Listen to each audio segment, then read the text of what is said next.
Olá a todos, meu nome é José Manuel, eu sou médico, responsável técnico pela Vital Equilibrium Residencial Sênior, que é um lar para idosos, né, a famosa casa de repouso. E hoje a gente vai conversar um pouquinho para poder entender melhor o que é uma casa de repouso, quais são os serviços que a gente presta, né? Muitas das vezes os familiares eles nos procuram com várias demandas, né? E principalmente buscando entender como é que funciona, porque culturalmente a gente ficou com aquela ideia, aquela mentalidade de asilo, né? Que ficou uma imagem muito negativa. Na verdade, hoje em dia a gente tem as casas de repouso, muitas casas de repouso, com um conceito absolutamente diferente, com uma prestação de serviço de qualidade, né?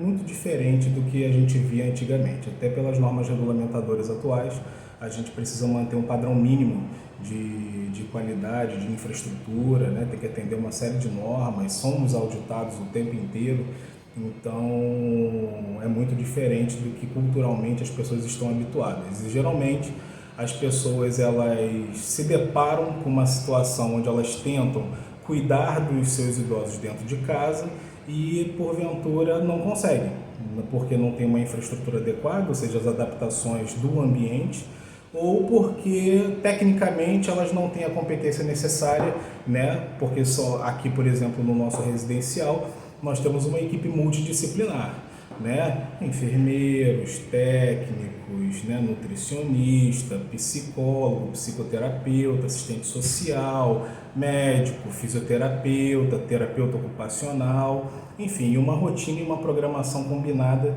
para que os idosos possam ter efetivamente uma mudança e um impacto na qualidade de vida deles.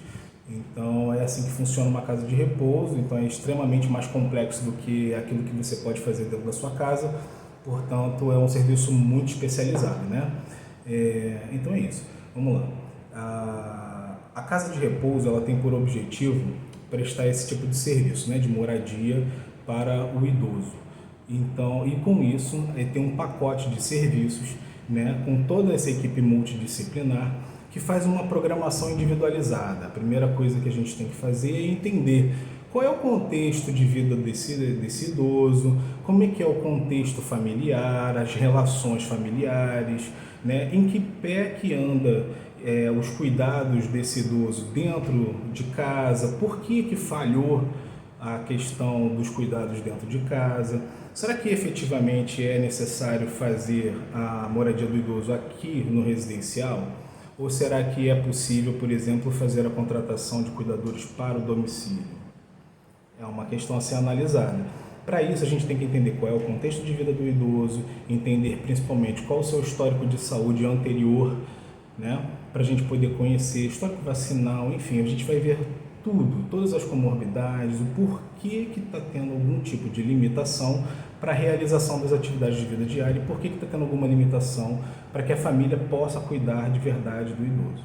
A partir dessa primeira análise, a gente consegue determinar uma programação, né? Uma sugestão de planejamento de cuidados, né? E isso vem associado a um pacote de serviços, né?